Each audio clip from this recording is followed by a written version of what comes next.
In the headlines, 11 mutilated bodies found in Kaduna forest as community accuses the military of extrajudicial killings. Soaring prices of grains, scarcity in Saminaka market unsettles buyers and sellers. Supreme Court reserves judgment in Ogun governorship poll appeal. On the foreign scene, Papua New Guinea declares state of emergency after 15 killed in riots. Hello again and welcome to the Trust TV News Update at this hour. I'm Aisha Salihu. Thank you for joining us.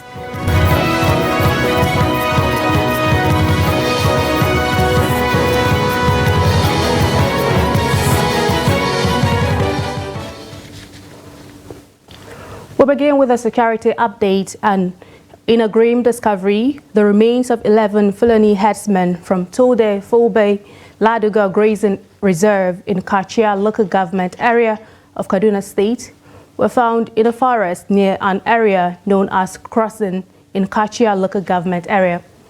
The corpses discarded along Maro Road were identified by relatives and community members as residents of Ladoga, allegedly arrested by soldiers in the area at different times.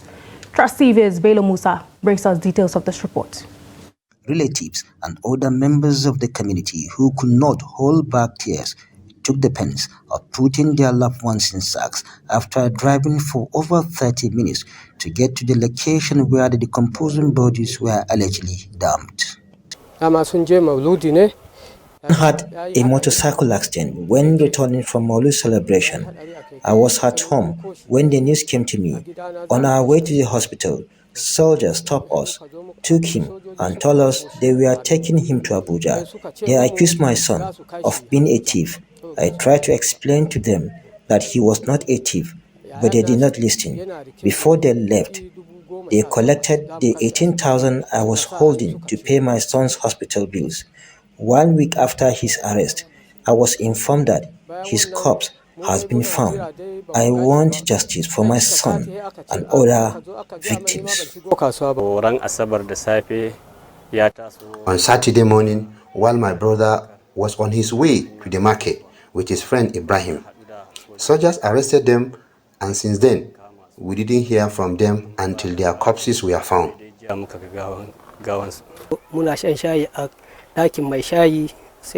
As we were drinking our tea in the morning at the vendor's shop, the soldiers called my relation, Nuhu Magaji, and took him to the front of their vehicle and asked him what was this.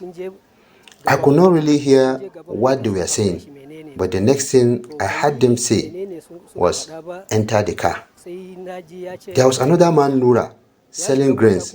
The soldiers pulled him toward their vehicle and shot him. That is how we all ran for safety.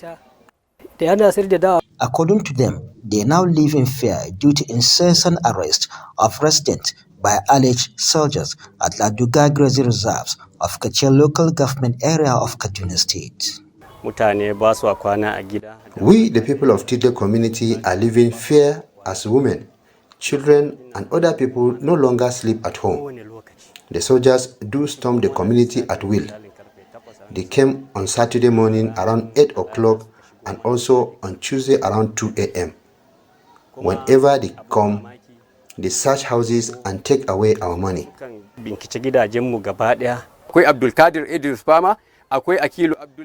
people they arrested were Nura Yusuf, Abdulkadir Idris, Akilu Abdullahi, Ibrahim Abubakar, Magani Ibrahim, Saidu Saleh, Abdulaziz Yusuf, Ibrahim Sani, Musa Ibrahim, and Dan Asabi Agom. So far, 7 corpses have been recovered. When we add the one that was killed on Sunday, the number of those killed will become 8.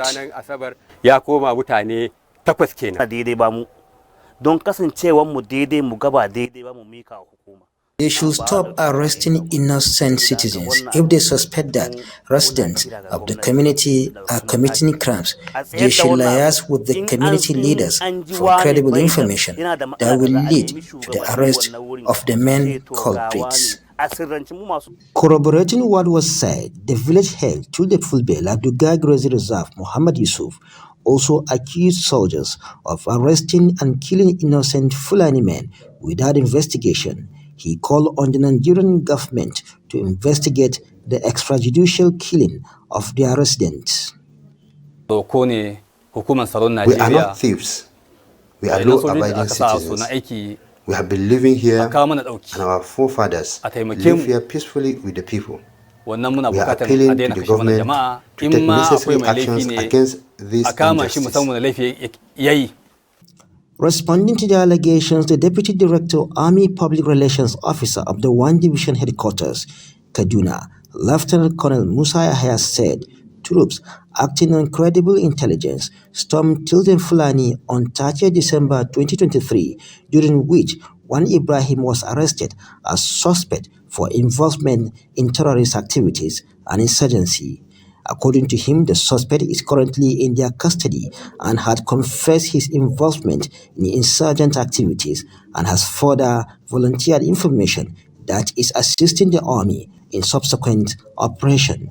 The division further said the troops did not molest or kill anyone during its operation. When contacted, the overseeing commissioner, Ministry of Internal Security and Home Affairs, Kaduna, Samuel Arwan, confirmed the receipt of the complaint from the Fulani herders. Quite a sad development there, and also a strong allegation on soldiers in Katsina local government area of Kaduna State. Now, more on security matters. Bandits in their numbers have invaded Kokar Babangida town in GBL local government area of Katsina State, killing the village head Magaji Haruna and his son. A resident of the area who spoke on the condition of anonymity told our reporter that 8 other people were killed in the deadly attack, which began around 10 p.m. Wednesday. Residents of the area believed that both Dankarami and Dangote, 2 notorious bandits kingpins, are currently operating in and around GBL local government area. 2 weeks ago, some travelers from Yangaya community were attacked, where 9 were killed, including 8 who were killed on the spot and 1 other who died later at a hospital, and 2 others were taken away by the bandits. That incident also took place around Kwana Uku community, which is not up to 2 kilometers away from Kokar Babangida. Residents of the community have accused the newly formed Community Watch Corps in the local government area of complicity. When contacted, police spokesman in Katsina, ASP Abubakar Sadiq Aliyu, confirmed the incident, saying, however, 9 people were killed. Earlier, we spoke to Trust TV's Abdullahi Yamadi, and he gives us an update on the latest incident.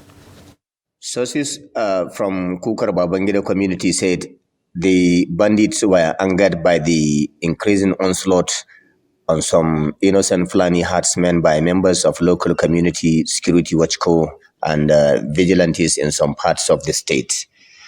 And residents say they overheard the bandits saying members of the local security watch corps and vigilantes are maiming and killing innocent herders, dispossessing them of their cows and burning their houses with just no cause. In recent times, some Fulani herdsmen were reported accusing the new local security outfit of complicity, especially in Jibia, Matazu, and Musa local government areas. The source said beside killing 10 people, including the village head and his son, all at Kukar Babangida, the bandits burned some vehicles belonging to a construction company in the area. Though there was no any reported case of abduction or rustling of animals, residents are living in fear of another attack, calling on the government to secure the area and monitor the activities of the local security outfit for peace and tranquility to be restored. I think that is what we could be able to gather, and of course hear from the local communities there. We'll take it back to Kaduna State, but away from security matters. Saminaka Grains Market, a pivotal hub for grain transactions in Kaduna State, faces the brunt of scarcity and substantial price hikes in essential grains like maize, beans, and millet. Dealers and buyers are expressing their concerns, especially during the dry season when grains are expected to be both available and affordable. Adam Musa completes the report. This is Saminaka Grain Market, one of the largest grain markets in Nigeria, where buyers and sellers from within and beyond Nigeria converge to do business every Wednesday. Regular business activities are taking a negative turn as traders in the market say the prices of commodities have skyrocketed at a time it is expected to go down, with a bag of maize, beans and millet now selling at 44,000, 75,000 and 43,000 naira respectively. Some stakeholders provide an insight on current market realities. To gaskiya dalilin da muke gani shine saboda fargaba da mafi yawancin jama'a suke yi. Fear that the prices of grains will skyrocket like last year. So this season, many believe that the prices of grains are likely to shoot up. Because of that, people, especially those with money, bought them in large quantities and stored them to gain a profit. Additionally, insecurity as a result of banditry across agrarian communities in the north means the harvest this year is significantly low, with farmers' inputs like fertilizer also beyond the reach of smallholder farmers, complicating the production process. To babban abin da zan yi bayani akan karancin kaya ba a yi noma bane an yi, amma saboda wahala. People really suffer last year. A lot of them who were never engaged in the grain business now hoard the commodities. They bought the grains and put them in these stores you are seeing until the prices go up to a certain amount. Aside that, people from far north where insecurity is ripe and could not cultivate their farms come down to this market to buy. Buyers come and leave empty-handed due to the scarcity of the product in the market. On the other side are buyers who are also at the receiving end of the current situation, which is further compounding their lower purchasing power. Duk kasuwa yana da kuɗi. Shi yasa wata ran idan ka zo ka samu kayan kaɗan. Whatever you intend to buy, you can hardly get it because the price is increasing day by day. You just have to buy what little you can. Rich people have already bought the grains and hoarded them in stores. Mu je mu sarrafa ta. Sakamakon wani zubin muna zuwa mu koma. We sometimes come and leave empty-handed because of the hike in price of the grains. Before, you could come with little amount of money and bought a lot of paddy rice. But now, it is not possible. This is affecting our business. With Nigerians over 28% inflation rate, it appears that the current price hike will likely continue, leaving many feeling despondent and unable to make ends meet. The current market realities have become emblematic of Nigerians' food security challenges. Ado Musa, Trust TV News, Jos. Thank you so much, Ado Musa from Jos. Now, away from that, the Supreme Court has reserved judgment in the appeal filed by Oladipupo Adebutu, challenging the majority judgment of the Court of Appeal that affirmed the election of Dapo Abiodun as governor of Ogun State. A 5-member panel of the Apex Court, led by Justice John Okoro, adjourned for judgment after the parties argued and adopted their processes. Adebutu is asking the court to set aside the election because the Independent National Electoral Commission had initially cancelled elections in 99 polling units and consequently ordered that fresh elections be conducted in those polling units. The electoral body then went ahead to declare Abiodun the winner of the March 2023 election, disregarding the margin of the vote. The governor had won the election with 13,000 votes, and the votes from the cancelled polling units were 44,000.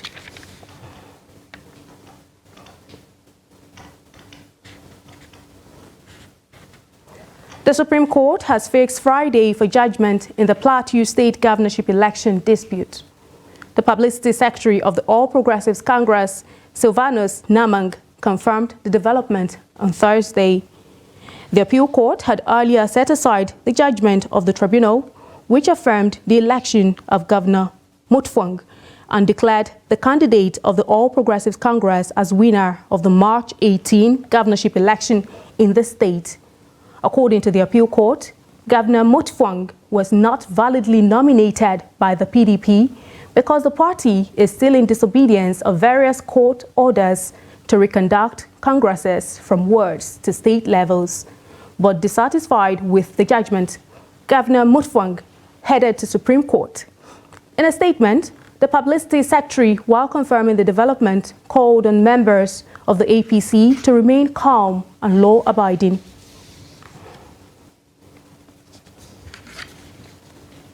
And now away from political matters, the Central Bank of Nigeria has appointed new executives to oversee the affairs of Union, Keystone and Polaris banks.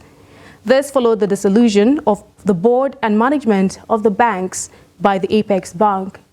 In a statement, CBN's Acting Director, Corporate Communications, Mrs. Hakama Sidi Ali, stated that Olayemi Cardoso, Governor of the CBN, approved the new executives to oversee the affairs of the three banks. The appointments take immediate effect.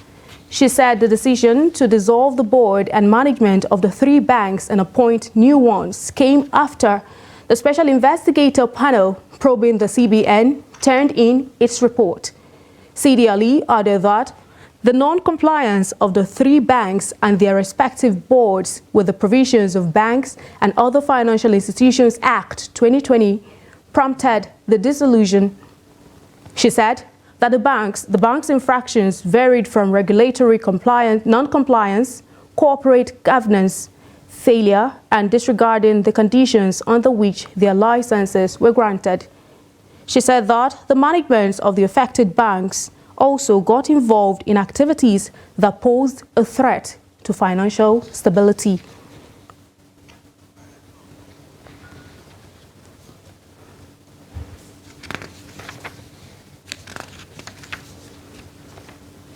You're still watching the Trust TV News Update. Still ahead, we'll take a look at how dilapidated state of roads in FCT impedes operations of small businesses.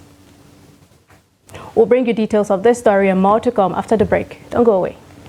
Hello and welcome. Join us for the 21st Daily Trust Dialogue and presentation of the 2023 African of the Year. This year's theme, Tinubu's Economic Reforms, Gainers and Losers, will be chaired by Dr. Shamsuddin Usman, former Minister of National Planning. Guest speakers, Wale Edun, Minister of Finance and Coordinating Minister of the Economy, Dr. Victoria Akai, Immediate Past Director General, Abuja Chamber of Commerce and Industry, Comrade Joe Ajero, President, Nigeria Labour Congress. This event takes place at NAF Conference Center and Suites, Kado Expressway, Abuja on Thursday, 25th of January 2024, 10 a.m. Attendance is free, and you can watch the live broadcast on Star Times Channel 164 or Nicomsat free to air. For sponsorship, branding, and participation, please contact 081 5176 4600 or 080 3392 8902. Don't miss this insightful dialogue shaping the economic landscape in Nigeria.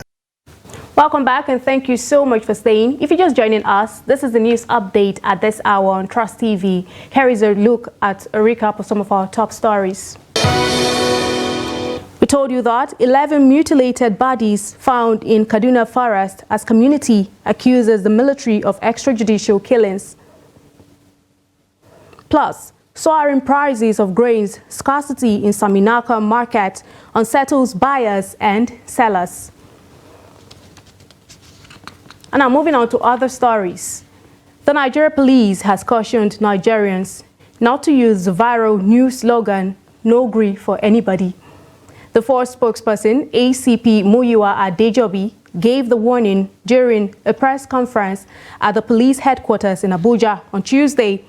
He said the slogan, according to intelligence, is coming from a revolutionary sector that might generate difficulties across the country. Adejobi explained that although the slogan, "No grief for anybody," is considered as just a typical talk among Nigerians, in the security world, it is seen as a highly dangerous term that can spark a crisis.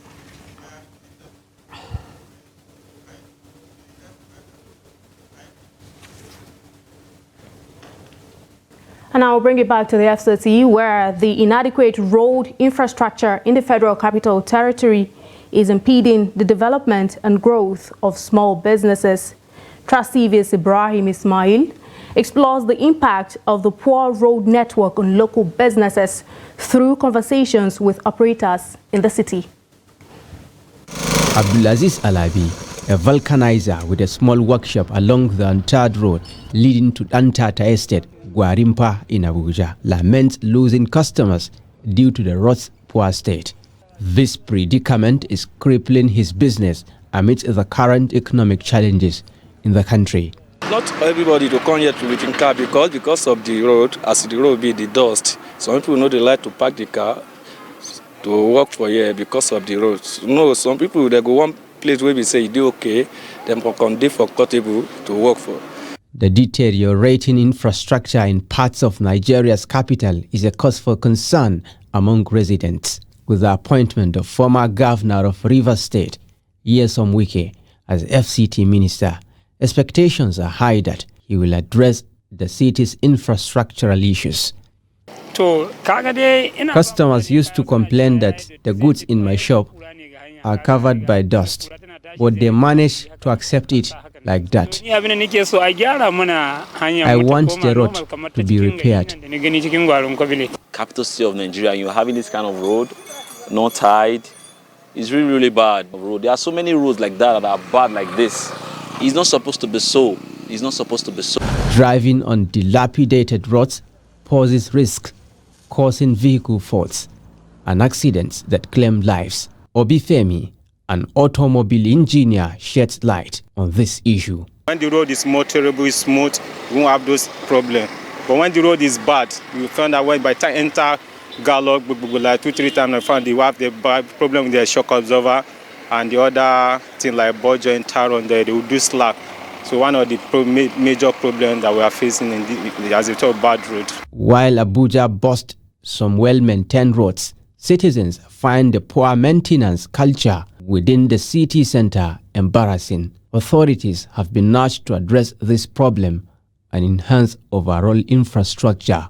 Ibrahim Ismail, Trust TV News, Abuja.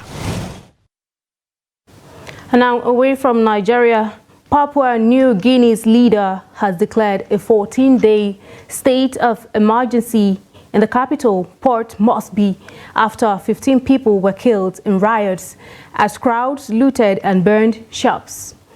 Prime Minister James Marape on Thursday announced that more than 1,000 soldiers were on standby to step in wherever necessary. Under the emergency decree, Marape said at a news conference that he had suspended the country's chief of police as well as top bureaucrats in the finance and treasury departments while the government conducts a review into the cause of the unrest. The violence erupted in Port Moresby on Wednesday evening after a group of soldiers, police officers and prison guards launched protests over unexplained deductions to their pay. Within hours, the unrest spread to the city of Leh, about 300 kilometers to the north of the capital. 8 people died in Port Moresby, while 7 people were killed in Leh, police said. And lastly, in sports, the Executive Committee of Nigeria Football Federation has approved the reappointment of the technical crew of the Under-17 Women National Team, Flamingos, led by coach Bankole Olowokere. The crew led the team to Nigeria's first ever podium finish at the FIFA Under-17 Women's World Cup in India in 2022. The NFF Technical and Development Committee made the recommendation which was subsequently approved by the Executive Committee. After coming through their group stage, the Flamingos had beaten the United States of America after a penalty shootout in the quarterfinals, but lost to Colombia in the semifinals. In the third place, the Flamingos were held to a 3-3 draw by Germany, but prevailed after a penalty shootout to win the bronze medal. Olowokere retained his position as head coach, just as Adana Nwaneri, assistant coach, Marufu Adeomo, assistant coach, and Abubakar Ndanusa, goalkeeper's coach, also retained their positions. The Flamingos will begin the race to qualify for this year's FIFA Under-17 Women's World Cup with an away game against their counterparts from the Central African Republic, with the first leg scheduled for Bangui on the weekend of 2nd to 4th February, while the return leg holds at the MKO Abiola National Stadium, Abuja, on Saturday, 10th February. With that, we've come to the end of the news update at this hour. But remember, you can always follow us across all of our social media platforms and also join our YouTube live stream for more news, programs, and documentary. I'm Aisha Salihu. Thanks for your time.